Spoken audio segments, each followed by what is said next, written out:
C'est comme un troupeau qui défile. Toute cette laine vient des brebis ariégeoises. L'énergie, elle, arrive des Pyrénées, sur le territoire de Niaux, un de ces coins qui a failli mourir. Failli seulement car des jeunes s'installent dans cette filature du 19e et brassent à nouveau cette matière noble partie à la poubelle pendant 50 ans.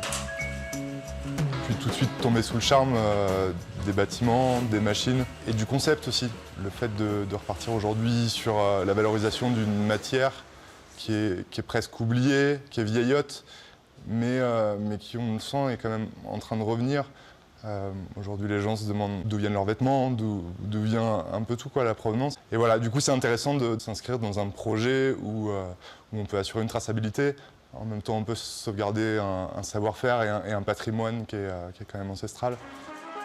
La filature n'a jamais fermé, mais elle tournait au ralenti, portée à bout de bras par l'arrière-petit-fils des créateurs, tandis que les autres capitulaient devant le synthétique. Aujourd'hui, la laine redevient une matière de pointe, respirante, assainissante, étanche, douce. Et des jeunes comme Simon et Loïc tentent de relancer sa transformation en fil à tricoter des pulls, des couvertures, du feutre ou des tapis.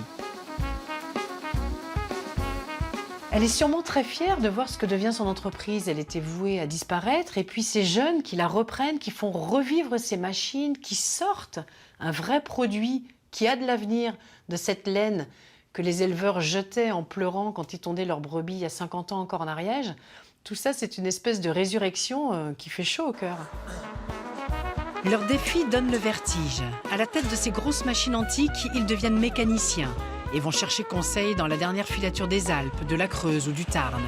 Car ils croient à cet artisanat semi-industriel ariégeois, où le textile ne fera pas plus de 50 km entre le dos de la bête et le dos de l'acheteur.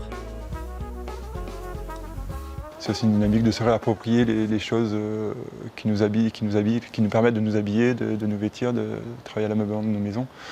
Et donc je pense qu'il y a tout un courant de pensée aussi de relocaliser, de se réapproprier et de pouvoir faire du local et bien sûr ensuite travailler la matière laine qui elle aussi propose des avantages nombreux concernant les enjeux actuels d'environnement, de durabilité, de local.